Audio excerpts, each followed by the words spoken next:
Olá, pessoal. Espero que estejam todos bem. Meu nome é Andressa, sou professora de literatura e nesse vídeo eu vou comentar com vocês as questões do desafio PISME de literatura. E é importante destacar que essas questões, né, e suas resoluções têm como intuito passar por pontos, aspectos e temas que são importantes na prova do PISME, que com frequência aparecem na prova do PISME 2 de literatura, assim como vamos também passar pelas questões no intuito de reforçar a estrutura da prova, perceber, né, bem de perto como que esses assuntos eles vão ser cobrados no exame que vocês farão. Como base para as duas primeiras questões do desafio, nós temos um texto, um fragmento de texto retirado da obra Macunaíma, de Mário de Andrade, que é uma das obras mais importantes do modernismo brasileiro, que é uma das escolas literárias que são indicadas no estudo do PISME 2, né, no programa de literatura para o PISME 2. O Mário de Andrade, junto com o Oswald de Andrade, vai ser um dos nomes mais importantes da primeira fase do modernismo, que se caracteriza por ser a fase heróica, né, a fase de desconstrução da arte do passado e da proposta de reconstrução de uma arte no Brasil que estivesse numa consonância tanto com as questões nacionais como com o tempo em que estava sendo produzido, que é o início do século XX, no intuito de modernizar a arte brasileira. Um dos aspectos importantes dessa primeira fase do modernismo vai ser também a discussão acerca da nacionalidade da literatura brasileira. Então, é uma temática que é forte no romantismo e que volta com muita força no modernismo. Lembrando que o modernismo tem como início a Semana de Arte de 1922, que marca os 100 anos da independência do Brasil, em 1822, e essa data é escolhida justamente para que ela significasse, a partir deste momento, aquela busca que o modernista vai desempenhar pela emancipação da cultura brasileira, né, que, segundo eles, não havia acontecido da mesma maneira que aconteceu a emancipação política. Então, a questão identitária ela está como uma temática fortíssima e muito importante no modernismo brasileiro, sobretudo na sua primeira fase, e a gente vai ter um dos seus aspectos, a questão da identidade, que é a formação do povo brasileiro e a formação da cultura brasileira, sendo abordados no Macunaíma, que vai ser uma obra, portanto, de muita significância e importância dentro do modernismo na primeira fase e, sobretudo, para pensar as questões identitárias, de formação do povo, de formação da cultura. Vamos para o trecho que foi apresentado na prova, para a gente perceber alguns elementos, né, dessa obra literária e como que isso foi cobrado e que frequentemente aparece na prova. Modernismo é um tema de muita frequência na prova do PISME 1, tanto na prova do PISME 2, perdão, que é o que estamos vendo aqui, tanto na sua primeira fase, né, a primeira fase do modernismo, quanto a segunda, com autores que constantemente eles aparecem na prova.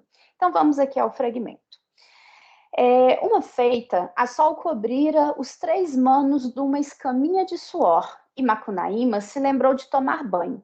Porém, no rio era impossível por causa das piranhas tão vorazes que, de quando em quando, na luta para pegar um naco de imã espadaçada, pulavam aos cachos para fora da água metro e mais. Então Macunaíma enxergou numa lapa bem no meio do rio uma cova cheia de água, e a cova era que nem a marca de um pé gigante.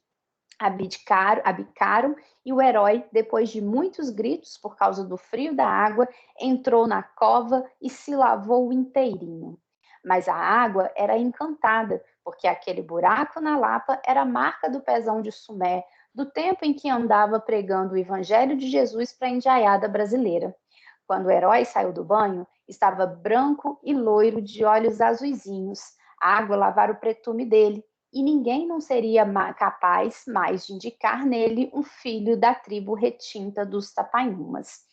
Nesse fragmento, a gente tem narrado o momento em que o Macunaíma, que é a personagem central, o herói sem nenhum caráter, né, da obra, ele vai passar por um processo de metamorfose. Ele que nasce um índio da tribo retinta, ele era negro, dos Tapaiumas. Observe aí a junção da formação étnica brasileira. Ele é um filho, né, de uma tribo indígena Tapaiumas, ele é negro, e ele, depois de entrar em uma água encantada, ele fica branco. Então, através dessa narrativa, observem aqui, de caráter encantado, mitológico, né, a gente tem o processo de formação do Brasil dentro da perspectiva da miscigenação, sendo aqui apresentado a partir dos três elementos centrais da miscigenação do povo brasileiro, que é o indígena, o africano e o europeu. Então, Macunaíma, que é o herói sem nenhum caráter, que é sem nenhum caráter, não porque é mau caráter, mas porque não tem caráter definido, o caráter dele é múltiplo, é plural e é transitório, assim como é múltiplo, plural e transitória a formação, a cultura e a identidade brasileira. Tem aqui nesse fragmento a explicação, né, dessa mudança, dessa mistura aqui étnica e racial, através dessa narrativa que tem contornos e que tem traços mitológicos. A gente tem aqui o aspecto cultural, folclórico brasileiro que vai ser abordado na obra como um todo e também aqui nesse fragmento. Então, nós temos, só para poder perceber mais de perto como isso acontece, que o Macunaíma, né, ele lembrou de tomar banho, a informalidade da linguagem também é uma marca importante na obra, que a gente verifica aqui nesse trecho. Ele lembrou de tomar banho e ele encontrou no meio da Lapa, né, uma cova cheia de água, e ele resolveu entrar. Só que não era uma cova qualquer, era a cova no formato de um pé de gigante, e ele entrou e depois de muito reclamar, Macunaíma era um grande reclamão, depois de reclamar que a água estava muito fria, ele saiu louro, né, de olhos azuisinhos, porque aquela água era encantada. Ela era encantada porque aquele buraco foi deixado pelo pezão do Sumé, da época que andava pregando o evangelho para a indiaiada brasileira. Então, a gente tem aqui essa metamorfose do herói de se tornar branco, loiro, de olhos azuisinhos, depois de entrar nessa água encantada. Pois bem, a primeira questão do desafio, que é uma questão do PISM-2 de 2019, vai abordar justamente esse aspecto.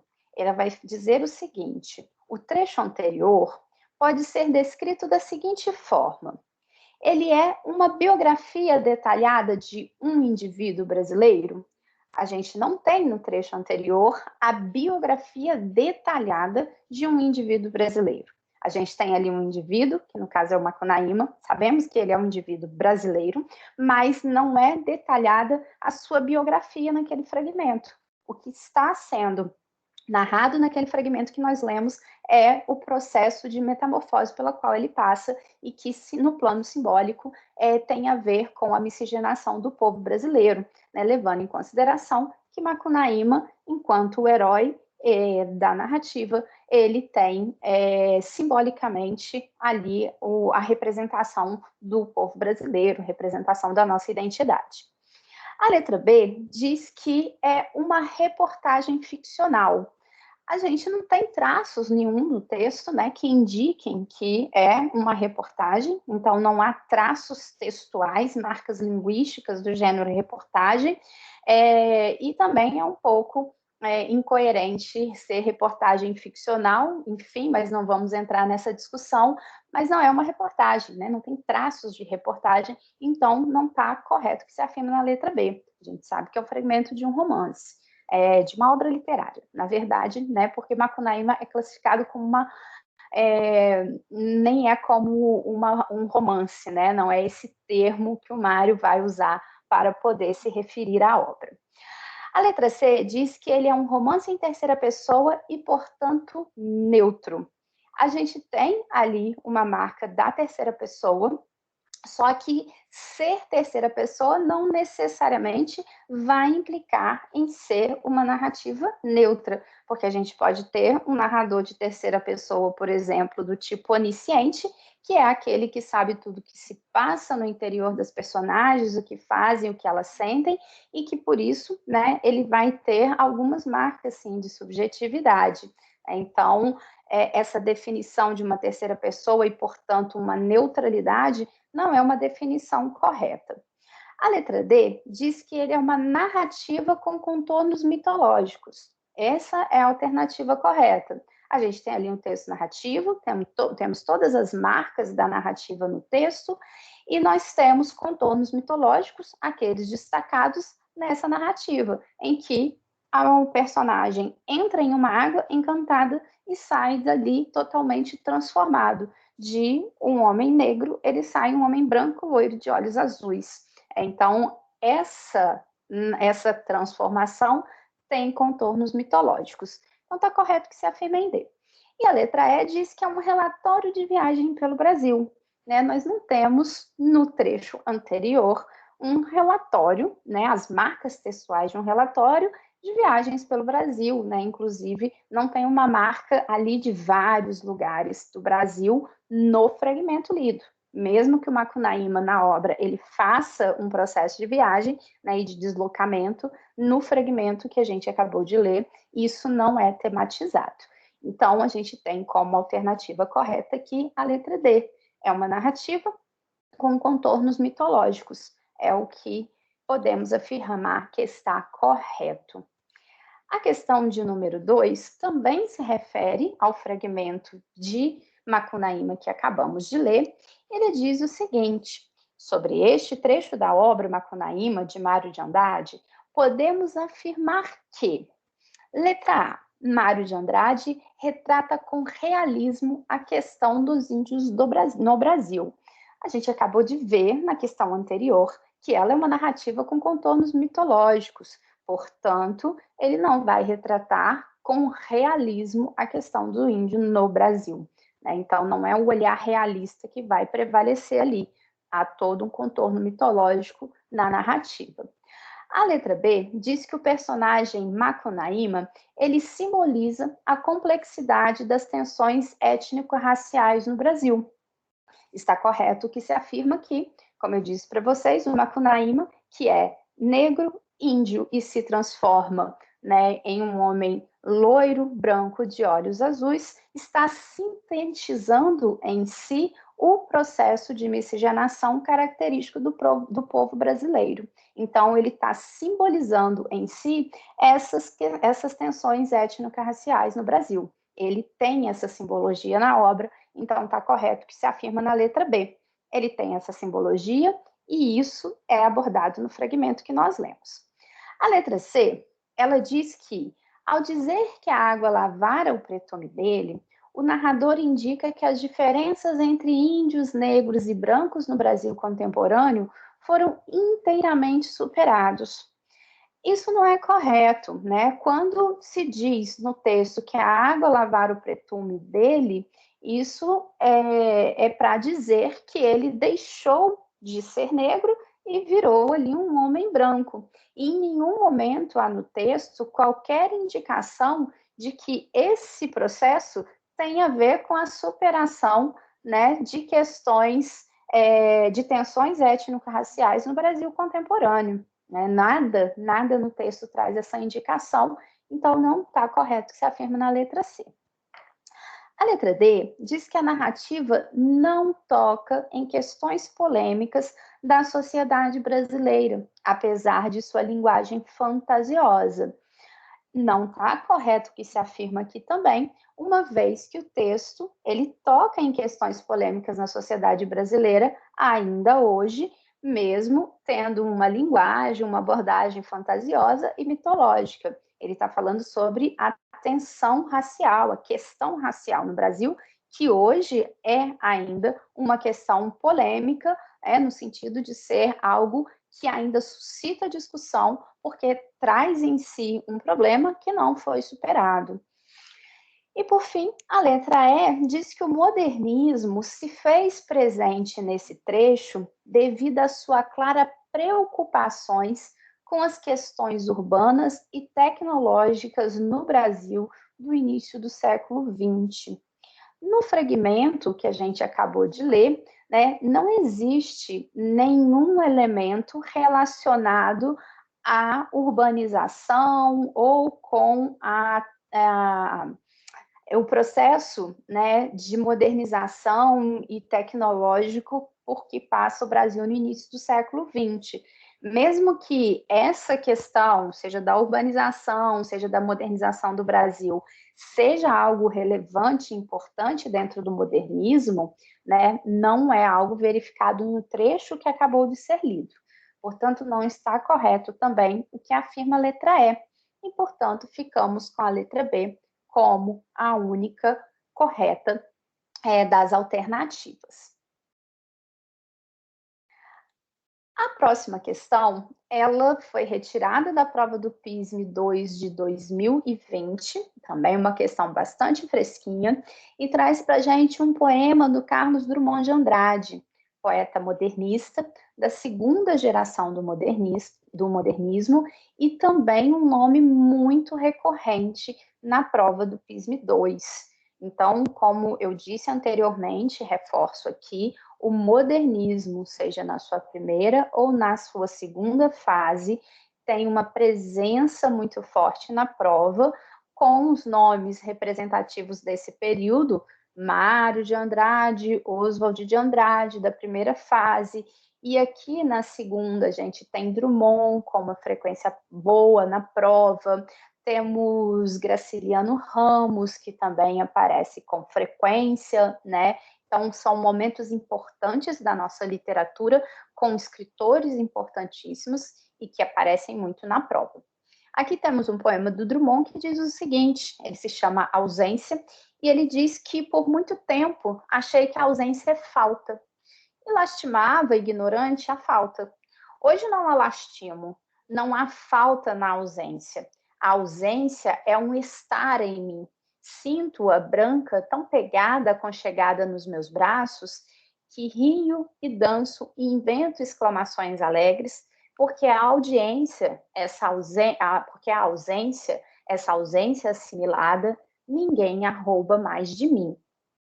Então, nós temos aqui um texto lírico em que há a presença de uma primeira pessoa que fala sobre sua subjetividade, o eu lírico que está falando ali sobre sua subjetividade, sobre as suas emoções, e ele fala especificamente sobre a ausência, como algo que faz parte da constituição desse sujeito, que em determinado momento passa a compreender, que a ausência não tem a ver com falta, mas com uma condição sua, com uma característica sua, faz parte, portanto, da sua subjetividade. Isso fica explicitado, quando ele diz, por exemplo, ali no quarto verso, que não há falta na ausência. A ausência é um estar em mim. Então, há aqui uma constatação de que a ausência, ela faz parte da constituição desse sujeito. Vamos ver o que diz a questão a respeito desse texto. Ela pede que se marque a única alternativa que não corresponde aos conteúdos temáticos do poema. Tenha muita atenção com esse tipo de questão que pede para marcar aquilo que não está correto. É sempre importante reforçar no comando da questão que é isso que está sendo pedido, para que você acaba não se perdendo no meio de tantas informações corretas e não consiga encontrar aquela que está incorreta, que é justamente o que está solicitando. Então, é um tipo de comando para o qual você deve ter muita atenção. Ele diz o seguinte, Então, a gente tem aqui como alternativas, a gente tem que encontrar nelas aquela que aborda um conteúdo temático que não faz parte do poema. A letra A diz que uma revolta permanente por causa das ausências é algo que é tematizado no poema. A letra B diz que a reflexão sobre a passagem do tempo é uma das temáticas. A C diz que a presença da memória e da saudade. A D, que a diferença entre ausência e falta. E letra E, a permanência da ausência. Vou começar aqui de baixo para cima, da letra E para a letra A. A permanência da ausência é uma temática, né, faz parte da temática do poema. O Eurírico constata, né, que há algum tempo ele achava que a ausência era falta, mas depois ele entende que a ausência faz parte dele e que a ausência ela vai continuar fazendo parte da sua existência, da sua vivência. Então, a permanência da ausência é um assunto do texto. A letra D diz que ele aborda a diferença entre ausência e falta. Isso é feito no início do poema, né, em que ele fala que a ausência não é a falta, né? A ausência é um estar em mim. Então, há uma diferenciação, sim, entre esses dois elementos. A letra C fala da presença da memória e da saudade, né? Quando se fala de ausência, se fala de falta, isso está relacionado também com a passagem do tempo, que inclusive marca ali o próprio autoconhecimento do eu lírico. Há um tempo passado, ele achava que a ausência é fato, com o passar do tempo, ele acha que não é mais, né? E faz inclusive a projeção do futuro de que a ausência não vai sair dele. Então, a presença aqui, né, sobre a questão da passagem do tempo, como se fala na letra C, além da questão da memória e da saudade, são abordagens temáticas possíveis aqui dentro do texto. A letra A, por fim, né, que é aquela que devemos marcar, diz que no texto tem uma revolta permanente por causa das ausências. E a gente vai perceber que há uma aceitação e um entendimento desse eu lírico do que seria a ausência. E essa aceitação, né, esse entendimento leva à aceitação e, portanto, não há uma revolta permanente por causa das ausências. Muito pelo contrário, há uma aceitação dessa condição. Portanto, essa é a única alternativa que está incorreta.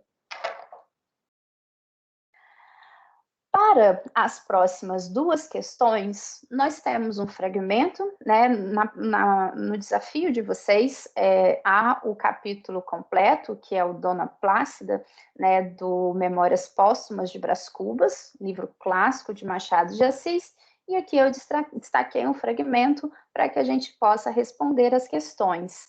Essas duas questões também são questões do PISME. Em 2020, esse texto e essas questões estiveram na prova, e assim como os autores e os períodos anteriormente indicados, a gente tem uma recorrência grande também na prova da presença de Machado de Assis.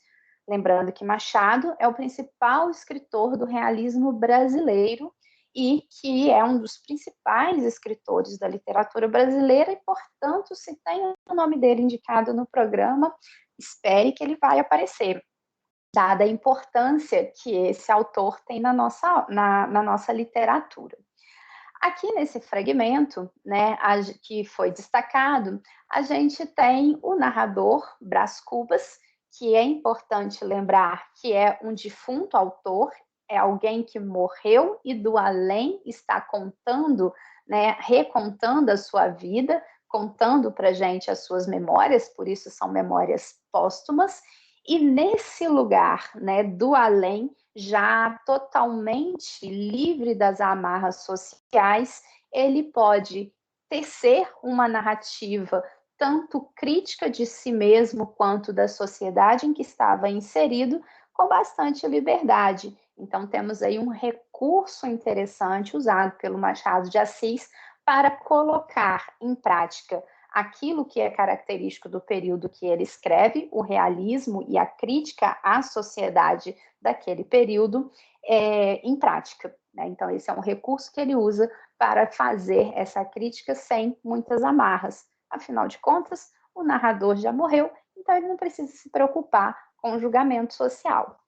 E aqui nesse capítulo, a gente tem a narração, né, de como Virgília e Brás Cubas encontraram um lugar, construíram um lugar em que eles pudessem se encontrar, eles vão viver uma relação amorosa, só que Virgília era uma mulher casada e, portanto, essa relação, ela se constitui num adultério, que é também uma temática muito frequente nas obras do realismo, né? O adultério é um assunto muito trabalhado nessas obras. E aí, o capítulo diz o seguinte, acompanha aqui comigo. Virgília fez daquilo um brinco, daquele lugar, daquela casa onde eles se encontravam. Designou as alfaias mais idôneas e dispô-las com a intuição estética da mulher elegante. Eu levei para lá alguns livros e tudo ficou sob a guarda de Dona Plácida, suposta e, a certos respeitos, verdadeira dona da casa. Custou-lhe muito aceitar a casa, farejar a intenção e doía-lhe o ofício, mas afinal cedeu. Creio que chorava a princípio, tinha nojo de si mesma. Ao menos é certo que não levantou os olhos para mim durante os primeiros 2 meses. Falava-me com eles baixo, séria, carrancuda, às vezes triste. Ao cabo de 6 meses, quem nos visse a todos 3 juntos diria que Dona Plácida era minha sogra. Não fui ingrato. Fiz-lhe um pecúlio de 5 contos, os 5 contos achados em Botafogo, como um pão para a velhice. Dona Plácida agradeceu-me com lágrimas nos olhos e nunca mais deixou de rezar por mim todas as noites diante de uma imagem da Virgem que tinha no quarto.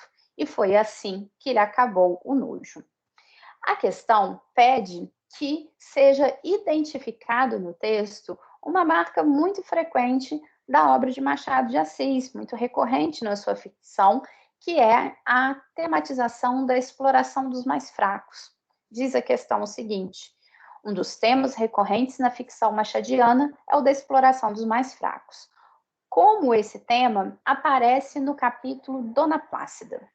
Observem, como está aqui destacado, que essa casa onde Dona Plácida vive e onde se encontram Virgília e Brás Cubas para, né, os seus encontros amorosos, é dito que esse espaço, Brás Cubas fala que é como se fosse a casa da Dona Plácida, como se ela fosse a verdadeira dona da casa, mas a gente entende que ela não é a verdadeira dona e que aquele espaço está ali mantido, né, porque é o lugar onde os amantes vão se encontrar.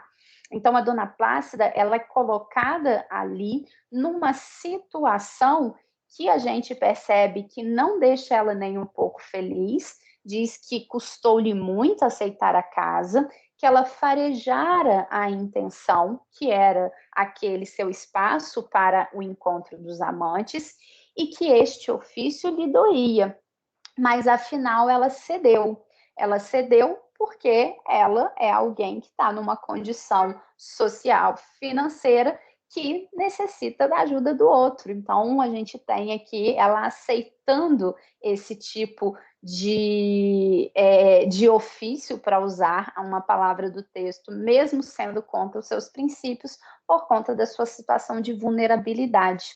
E aí a gente vê como que, por conta dessa situação, Dona Plácida acaba sendo explorada tanto por Virgília quanto por Brás Cubas, que vai trazer para a gente, né?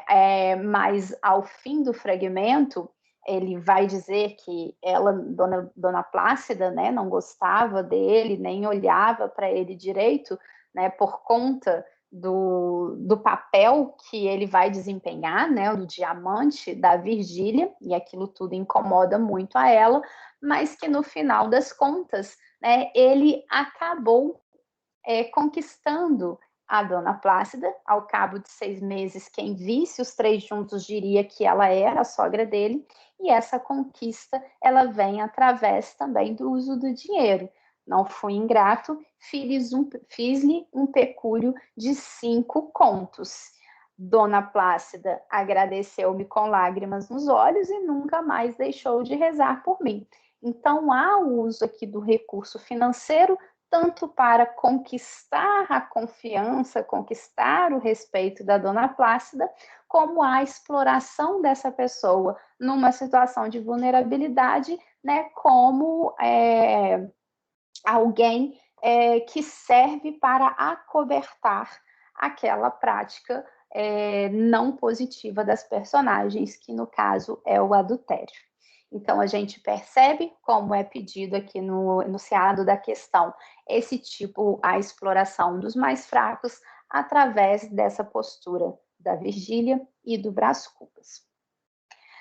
A próxima questão diz o seguinte: a ficção realista elabora uma crítica à concepção de amor romântico. Uma das características do realismo justamente é isso, né? Criticar aquela concepção romântica de amor, que está pautada na ideia do amor como algo puro, intenso, né? Que é capaz de tirar o juízo e de levar até a morte dos sujeitos envolvidos, né? E uma ideia de que esse sentimento muitas vezes é algo mais ideal do que necessariamente concreto, né? Ele é idealizado a um ponto que talvez ele não precisa nem se realizar, né? No plano da concretude. E é tido como um sentimento puro e uma dos principais caminhos aí, uma das principais consequências, digamos, para a vida dos indivíduos, né? O amor vai chegar e pronto, não tem outra alternativa. E quando ele chega, ele é intenso, ele é idealizado, ele é tido como puro. E a ficção realista vai, né, criticar bastante essa concepção de amor romântica, e a gente vai ver que isso é feito aqui nesse fragmento, né, no capítulo Dona Plácida, do Memórias Póstumas de Brás Cubas. E a questão está pedindo justamente isso, para demonstrar como essa crítica aparece no capítulo da obra do Machado de Assis.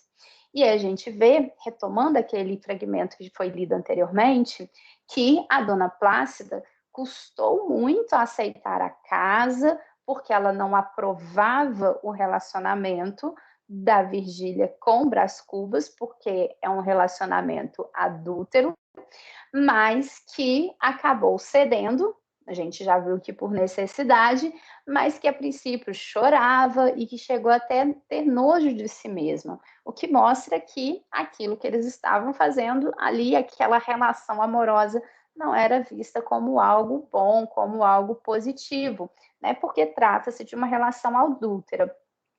Depois, né, no decorrer do fragmento, ele diz que quando obtive a confiança, quando ele obteve finalmente a confiança da Dona Plácida, imaginei uma história patética dos meus amores com Virgília, um caso anterior ao casamento, a resistência do pai, a dureza do marido e não sei que outros toques de novela. Dona Plácida não rejeitou uma só página da novela, aceitou a todos, era uma necessidade da consciência. Então, para poder tranquilizar a consciência da Dona Plácida, o que o Brás Cubas faz? Inventa uma novela, né, para narrar o seu amor com Virgília, colocando aquele amor como algo que sofreu muitos empecilhos para se concretizar e por isso que eles acabaram nessa condição de amantes.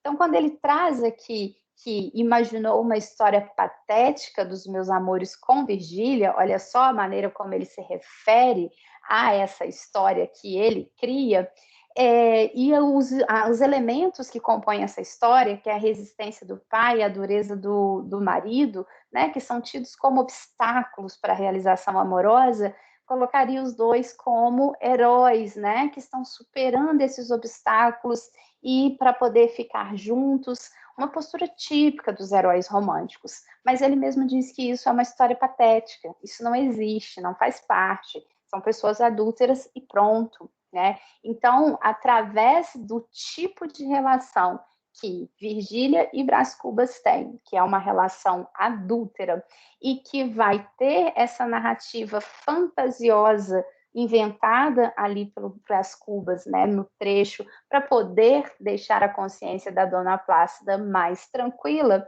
a gente tem uma ironização, uma crítica a esse amor romântico, puro, intenso, mostrando que aqui o amor ele não está carregado apenas dessas positividades, né? E que a relação deles não está necessariamente pautada nesse tipo de sentimento, que é um sentimento puro, que é um sentimento ideal, como é tão característico do sentimento amoroso no romantismo. Como eu falei com vocês, Machado de Assis é um autor muito importante, é um autor muito frequente na prova, assim como é frequente Memórias Póstumas de Brás Cubas e Dom Casmurro, que são as suas duas principais obras realistas. Então, sempre vale a pena repassar por Machado, relembrar um pouco dos pontos mais importantes da sua obra, porque é um autor que aparece com muita frequência, dada a importância que ele tem na nossa literatura. Pois bem, agradeço vocês por terem acompanhado até aqui, espero ter ajudado, tirado todas as dúvidas. Em breve a gente se vê por aí. Boa prova, até mais. Então vamos lá, meu povo, vamos dar uma olhada então. Tem aí as questões do desafio, para a gente dar uma olhada, para a gente poder combinar, conversar com você e apresentar a resolução de cada uma delas. São poucas e são simples, não tem nada assim escondido, não tem pegadinha, que não tem pegadinha em prova não. É pegar a questão, ler, resolver mesmo. As nossas questões de química começam na número 4. Acompanhe aí, por favor. Uma das consequências da chuva ácida é a acidificação dos solos, claro, né? Porém, alguns tipos de solo conseguem neutralizar parcialmente os efeitos da chuva por conterem naturalmente carbonato de cálcio, que é o calcário, e óxido de cálcio, que é cal. Os solos que não têm a presença do calcário são mais suscetíveis à acidificação. Sim, tá? Porque o calcário evita a acidificação, não tendo, fica mais ácido. E necessitam que se faça a adição de cal. Sim, a gente acrescenta cal. No solo, a cal reage com a água, formando uma base que auxiliará na neutralização dos íons H+, a característica ácida. A ácido é H+, né? Assinale a alternativa que mostra a equação química balanceada que representa a reação entre a cal e a água. Veja, os dados estão todos bonitinhos aí. Ele fala para você claramente que cal é óxido de cálcio. Cal é óxido de cálcio. Como o cálcio é um alcalino terroso, que tem NOx mais 2, óxido de cálcio é necessariamente CaO, óxido de cálcio. Isso é cal. Também está no enunciado que esse composto, o óxido de cálcio, a cal, reage com a água da chuva, para formar uma base que tem cálcio, é claro, né? Então, ó, a reação vai ficar óxido de cálcio, que é um composto iônico e que é necessariamente um sólido, reagindo com a água, que todo mundo está cansado de saber que é um líquido, para formar uma base. Base contendo cálcio. Base tem hidroxila. E a quantidade de hidroxilas é igual à carga do metal. Como o cálcio é um alcalino terroso, de NOx mais 2, a base produzida é CaOH2, que como é feito em contato com a água, claro, é um material que fica aquoso.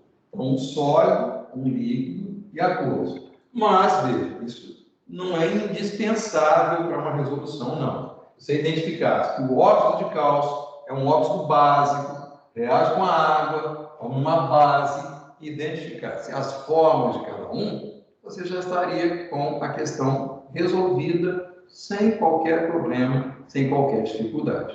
Tá? E isso é a resposta que está claramente expressa na letra A, onde aparece essa base aqui. Veja que as outras alternativas são absurdas. Na letra B, H2CA2O2 seria uma fórmula que não existe, mas de um ácido.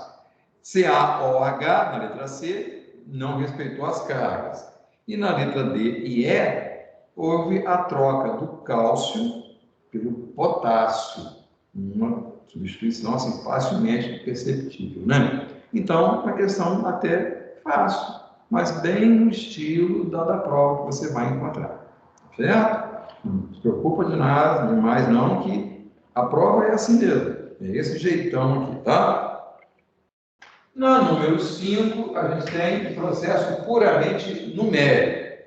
A gasolina tipo C comum, comercializada nos postos de abastecimento de combustíveis, é uma gasolina elaborada pela adição de etanol. A gasolina comum, ela é misturada ao etanol já na distribuidora. Ela já chega no posto distribuído. Não tem nada a ver com o seu motor ser flex, você colocar álcool no tanque, não. A gasolina já contém álcool, tá?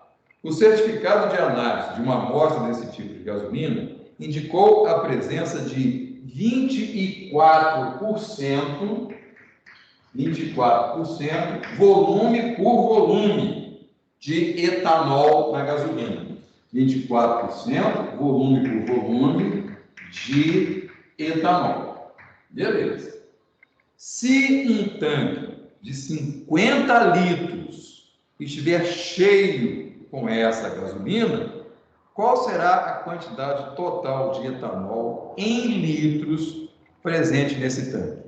Olha, dá para fazer só olhando, mas perceba, 24% volume por volume, significa que eu tenho 24 litros de etanol em cada 100 litros da gasolina C. 24% volume por volume, litro por litro, 24%. Tá? Só que o tanque que você está trabalhando é um tanque que contém apenas 50 litros de gasolina C, que é assim, então, determinar qual é o volume correspondente ao etanol. 150, 24, automático, né? Mas, se a gente quisesse, porque podia ter uns números estranhos, né? Esse número quebrado, qualquer coisa, olha, é 24 vezes 50 dividido por 100, e 50 dividido por 100, deu 2 aqui, 24 por 2, 12 litros de etanol. Tá? Então, são 12 litros de etanol contidos nesse tanque. Como é numérico, não tem nenhuma conversação, não tem nada, isso corresponde à resposta letra A também. Por coincidência, né? Letra A. Terceira, é fácil, não tem nada estranho, tá? A número 6 já usa um outro tipo de conhecimento. A calibração dos pneus de um automóvel deve ser feita periodicamente. Sim, sempre que você puder. Sabe-se que o pneu deve ser calibrado com uma pressão de 30 libras por polegada ao quadrado. Por isso que a gente chama de calibrar, tá? Libra é aquele que tem aquele medidorzinho que aparece lá no posto, onde a gente vai calibrar o pneu. 30 libras por polegada quadrada. Em um dia quente, uma temperatura de 27 graus Celsius. Supondo que o volume e o número de mol injetados são os mesmos, mesmo volume, mesma quantidade de ar. Qual será a pressão de calibração em ATM nos dias mais frios, em que a temperatura atinge 12 graus Celsius? Olha, agora a gente tem que olhar um negócio aqui, tá? Primeiro, lembrar que a gente não pode fazer cálculos de gases, de lei dos gases, usando temperaturas em graus Celsius. Obrigatoriamente, a gente tem que trabalhar em Kelvin. Então, para passar de Celsius para Kelvin, é uma conversão muito fácil. A temperatura em graus Celsius mais 273 e dá a temperatura Kelvin correspondente. Bem, se eu tenho 27 graus Celsius mais 273, isso dá 300 Kelvin. Se no dia mais frio eu tenho 12 graus Celsius mais 273, isso me dá 285 Kelvin. Quando a gente tem uma massa de gás evoluindo de um estado para outro, sem que haja alteração dessa quantidade de gás, não houve quantidade em mols do gás que é constante, a gente pode aplicar a equação geral dos gases. V1 sobre P1 é igual a P2, V2 sobre T2. Você observa, entretanto, que claramente expresso no enunciado, o volume é o mesmo, o que significa que esse volume é igual a esse. E a equação, então, se reduz a uma comparação de pressão e temperatura. A pressão no dia mais quente é de 30 libras por polegada ao quadrado.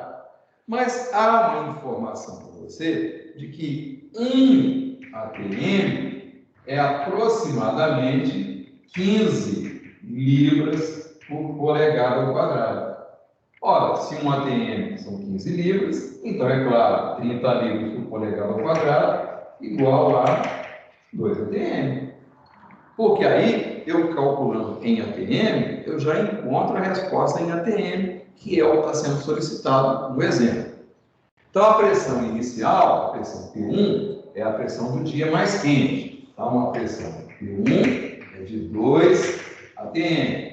A temperatura P1, temperatura do dia mais quente, é de 300 Kelvin. A temperatura do dia mais frio é de 285 Kelvin. E a pressão do dia mais frio é o que nos interessa calcular. É uma expressão simples, então vai ficar 2 sobre 300 igual a P2, valor que me importa, sobre 285.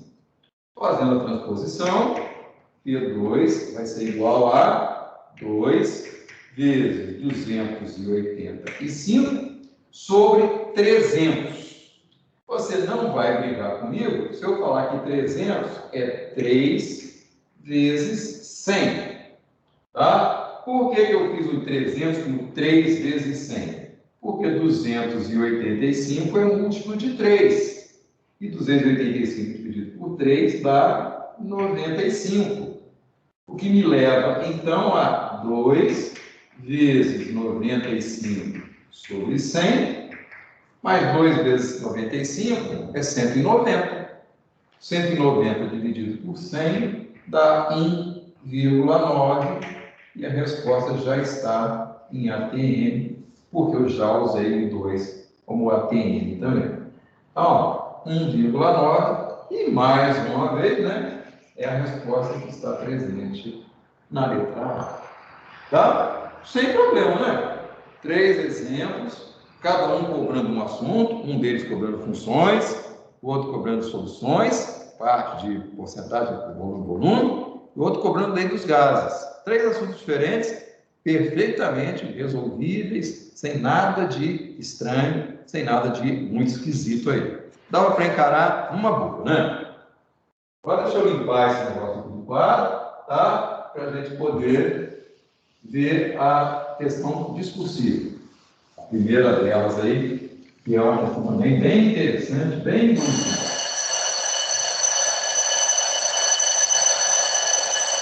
A quercetina, cuja estrutura química está representada abaixo, está associada com o processo de inibição de inflamação óssea.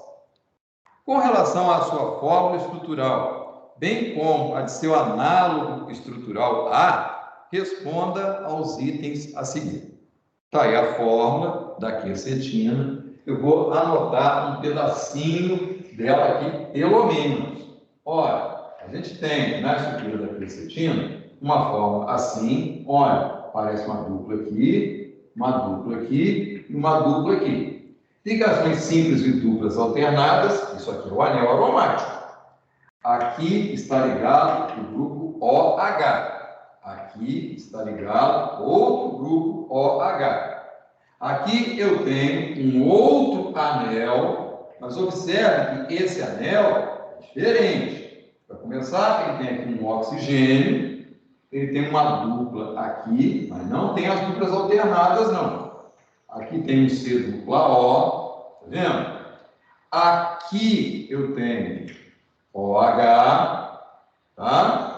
Aí aqui, ó, sai uma ligação de onde se prende um outro anel, esse novamente aromático, ao qual outra vez nós temos ligados OH e OH, tá?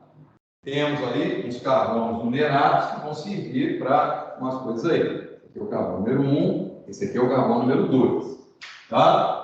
E temos ao lado a estrutura do análogo estrutural, onde a gente tem novamente aí, ó, anel aromático aqui, temos aqui, ó, grupo OH, grupo OH, são muito parecidos, né? Um análogo estrutural com bastante semelhança, tá? Eles são análogos, né? Não teria sentido o próprio enunciado. Um oxigênio, tá? Não tem mais aquela ligação dupla aqui. Agora tem uma dupla O, tá vendo? Bonitinho.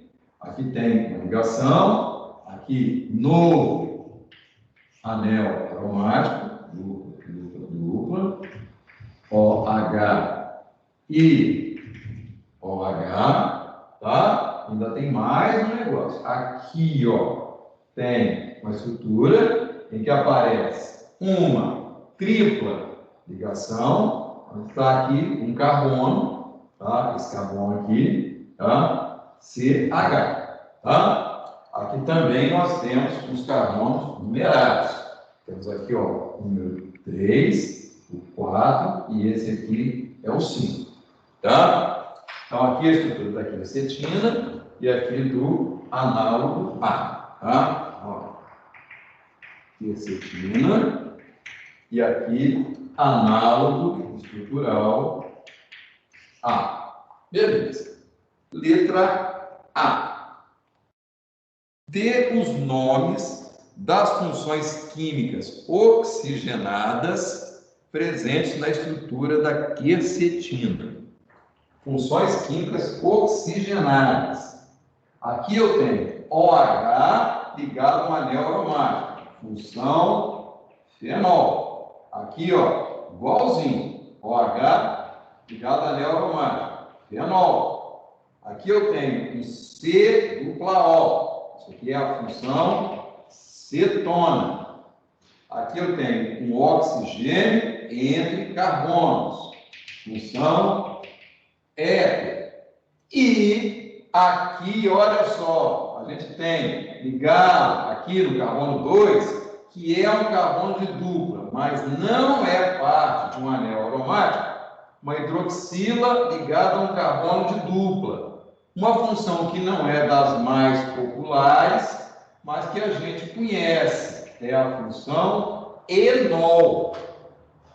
Bem, quais são as funções presentes na quercetina? Não tem ordem pré-estabelecida, qualquer ordem que você queira. Tá? Lembrando que ainda temos aqui, ó, fenol novamente e temos aqui fenol novamente. Tá? Então, as nossas funções são fenol, presente várias vezes. Aqui, tá? Tem vários fenóis, 4 vezes. Temos aqui a função cetona. Está aqui a função cetona. Temos aqui a função éter. E temos aqui essa função menos comum, a função enol.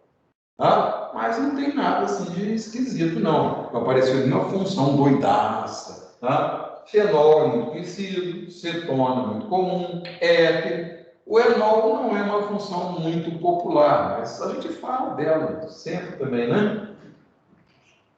Aí, letra B. Represente a fórmula molecular da quercetina. É um exercício de paciência, porque você vai contar carbonos, hidrogênios e oxigênios, lembrando que o carbono é tetravalente. Então, carbono é fácil. 1, 2, 3, 4, 5, 6, 7, 8, 9, 10, 11, 12, 13, 14, 15. Então tem 15 carbonos. Agora vamos contar hidrogênio. Aí, com toda a paciência, aqui tem 1, 2, 3, 4. Aqui não tem não. Não tem não. 5. Aqui tem. Não. Aqui tem. 6, 7, 8, 9, 10. Tá. Conta todos aí. Você vai encontrar 10. Tá? Pode contar os hidrogênios direitinho que você vai achar 10. É só contar mesmo, tá? Não tem nada assim. Fórmula molecular é só contar. E tem o oxigênio. 1, 2, 3, 4, 5, 6. 1, 2, 3, 4, 5, 6, 7. 1, 2, 3, 4, 5, 6, 7. Então, a fórmula molecular C15H10O. Lembra, por favor, que na química orgânica, a gente sempre escreve fórmula molecular começando por carbono e hidrogênio. Depois, quaisquer outros elementos em ordem de suas eletronegatividades.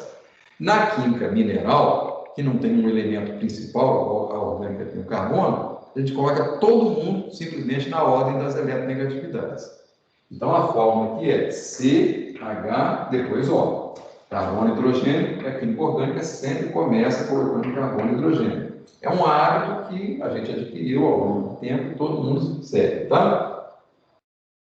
Aí, na letra C, a gente quer saber agora a classificação dos carbonos numerados 1, 2, 3, 4, 5.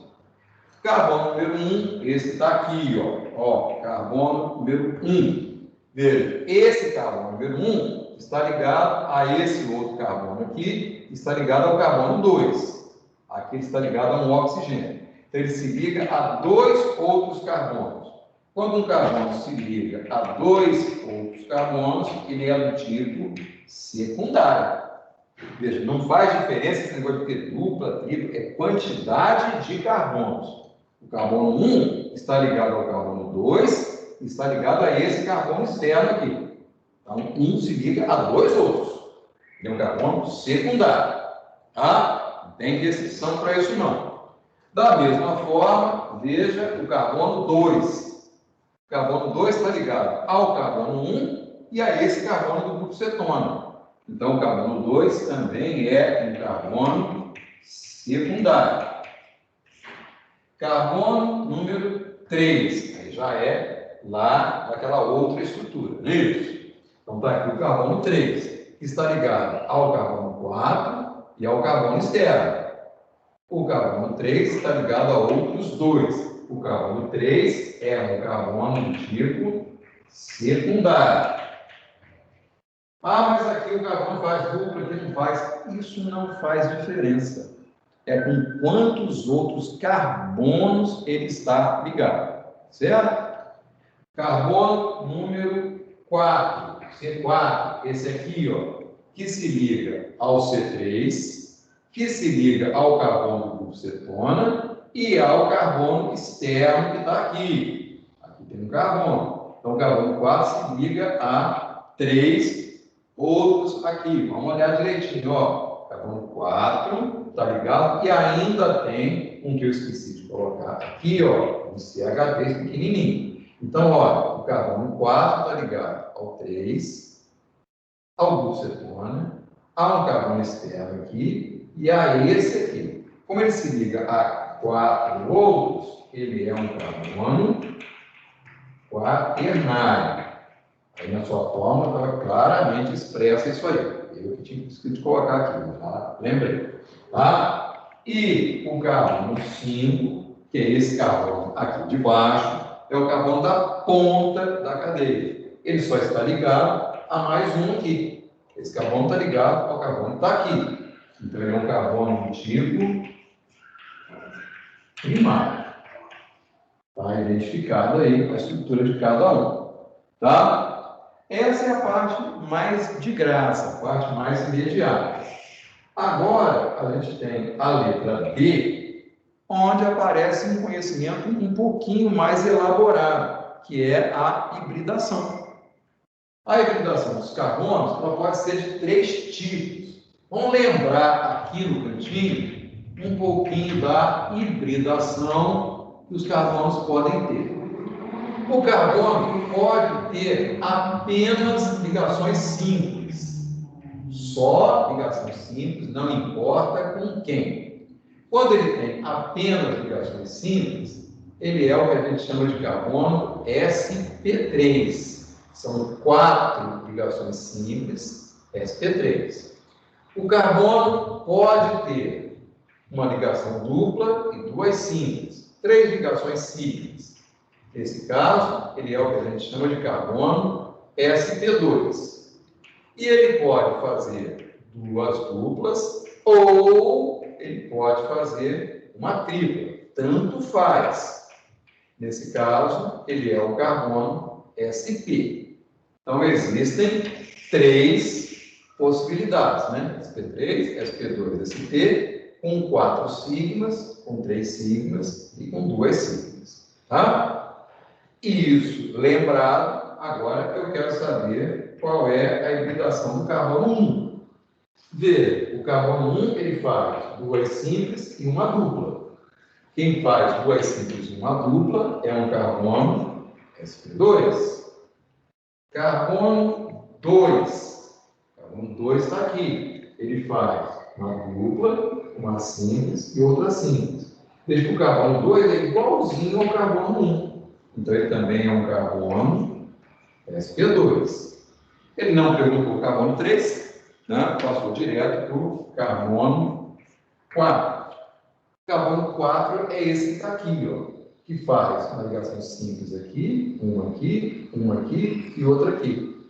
Esse carbono 4 faz 4 ligações simples, que teria um carbono do tipo sp3.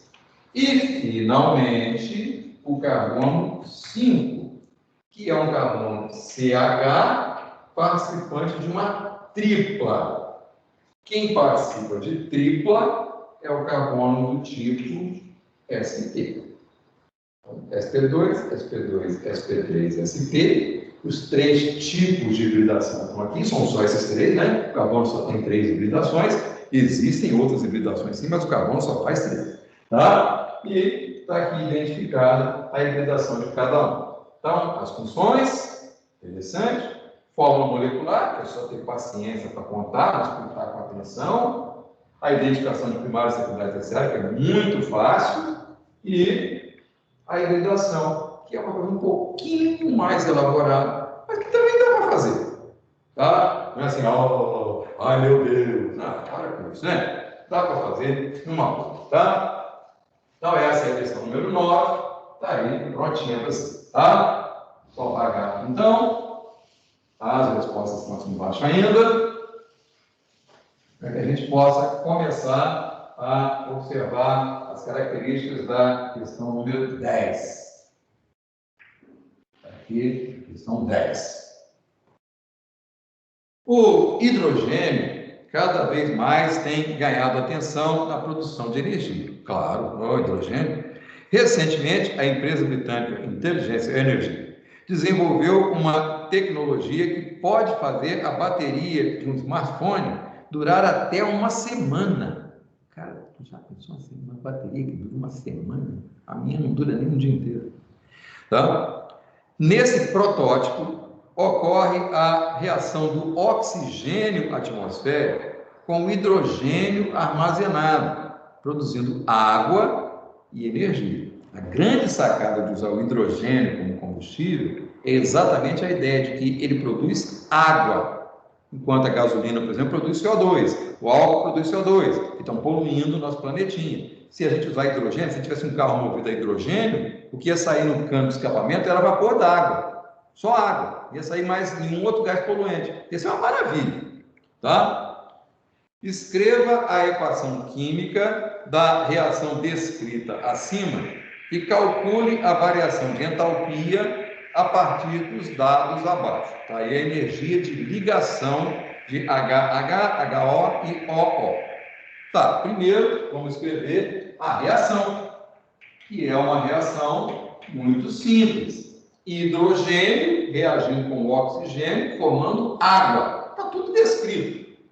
Ora, hidrogênio é H2, oxigênio é O2, água é H2O.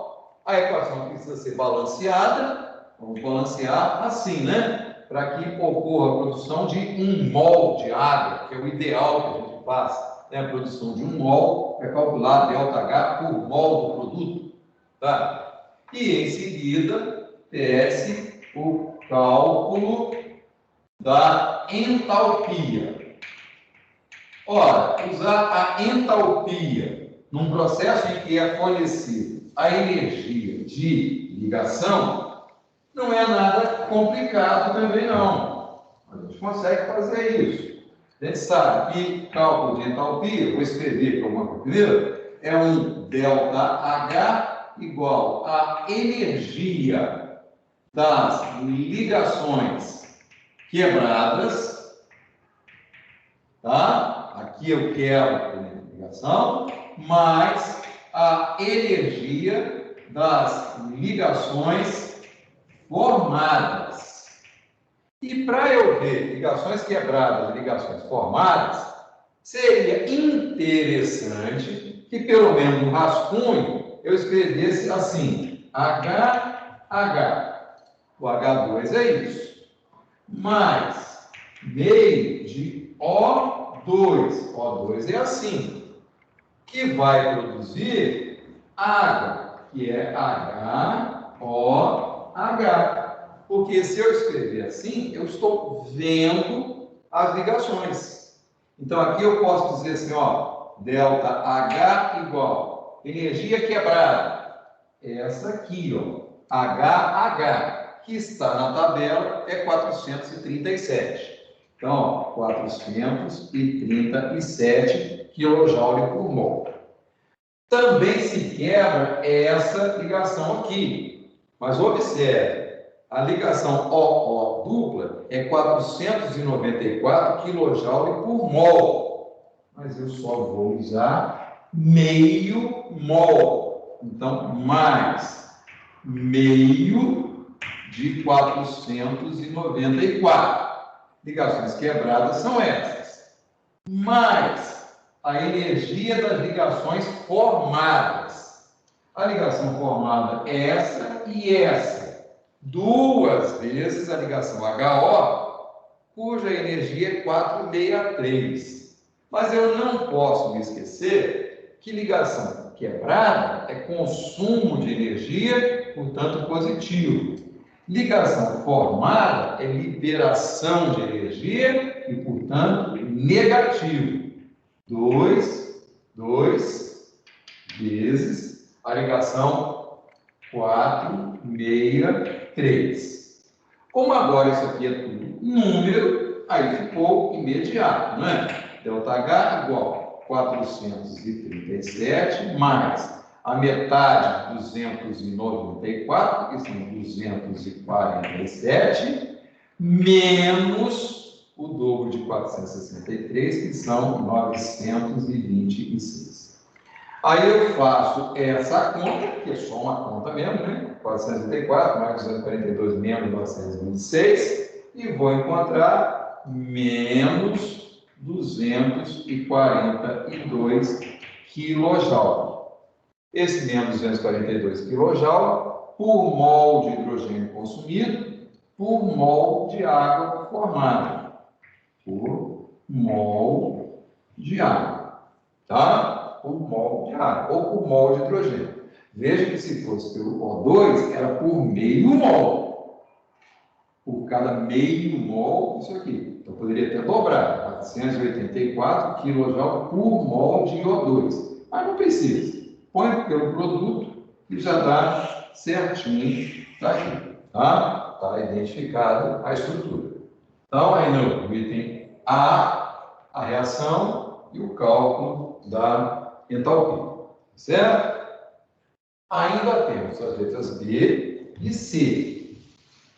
A letra B é muito simplesinho, tem um detalhe mínimo aí, mas não tem nada de estranho também não. Letra B. Um dos grandes problemas para o uso do gás hidrogênio como combustível é o seu armazenamento. Armazenar gás não é muito fácil mesmo, não. Calcule o volume ocupado por 20 gramas de hidrogênio nas condições normais de temperatura e pressão. CNTP.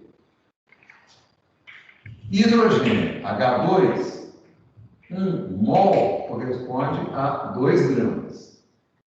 Na CNTP, aí ó, CNTP, você tem aquilo que a gente chama de volume molar. CNTP, o volume molar, volume ocupado por 1 mol, aí é que tem um detalhezinho. Classicamente, ele trabalha com volume molar 22,4 litros. Mas a gente sabe que o valor atualizado é 22,7 litros. Você tem aqui uma possibilidade simples. Você pode, já que é uma questão aberta, escrever no início, considerando o volume molar igual a 22,4. Ou considerando o volume molar igual a 22,7. Não vai dar nenhum problema.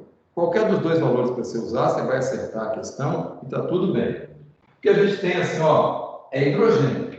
1 mol são 2 gramas. 1 mol ocupa 22,4 litros.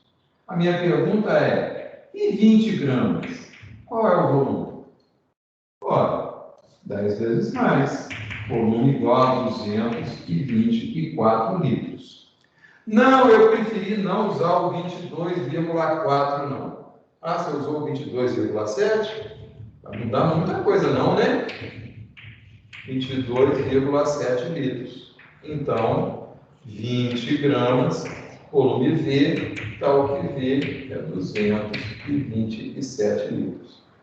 Veja, o que importa é você mostrar que conhece o procedimento. Se você usou o 22,4 ou o 22,7, achou o 224 ou 227, isso não é relevante para a correção, não. Tá? Por isso que tanto faz. Se eu usar o volume molar esse ou esse, para que o exercício nem deu. Se ele fosse considerar isso, ele colocaria no enunciado, considerando que na CNTP o volume molar vale 22,4 ou 22,7. Não fez isso, então é porque não é relevante. Então, não se preocupa, não. Letra C. Atualmente, cerca de 96% do gás hidrogênio é obtido a partir de combustíveis fósseis, como descrito nas reações abaixo. Essa característica é considerada uma desvantagem para o uso do hidrogênio. Não está perguntando, não. É considerada uma desvantagem. Justifique essa afirmativa. Por que é uma desvantagem? Quando a gente queima o carvão, tá? Carvão mais água dá CO mais hidrogênio. A partir do gás natural, CH4, metano, mais água, a gente usa CO e hidrogênio. Veja, as duas produziram hidrogênio. Só que o hidrogênio veio nas duas equações acompanhadas de uma outra substância, o CO. O CO é veneno citoplasmático. O CO pode matar uma pessoa que o respire. Então, por que essas reações, por que a obtenção do hidrogênio a partir do combustível fóssil é uma desvantagem no uso do hidrogênio? Ora, porque o uso de combustíveis fósseis, são esses que estão aí, né? O carvão e o gás, são combustíveis fósseis, tá? Produz, a gente percebeu isso aí facilmente, gases poluentes, tá? Gases poluentes da atmosfera.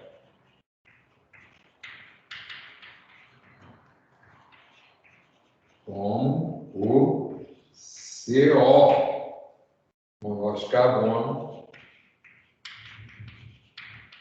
mostrado nas equações. Vendo? Aí, é uma desvantagem por isso, porque ocorre a produção de gás poluente, como é o caso do CO. Tá? Você aprendeu na biologia, lá no primeiro ano, que CO é veneno citoplasmático, ele se combina com a hemoglobina e inviabiliza o transporte de oxigênio para os tecidos a partir dessa hemoglobina contaminada. Tá? Então, ele mata, eventualmente, as pessoas. Feito? Então, olha, a resolução das nossas questões, das 3 múltipla escolha, das 2 discursivas, para que você possa conferir as suas respostas, tá? E verificar os seus acertos. Certo? Então, era isso até aí. Obrigado, tá? Obrigado pela atenção, pela participação, tá?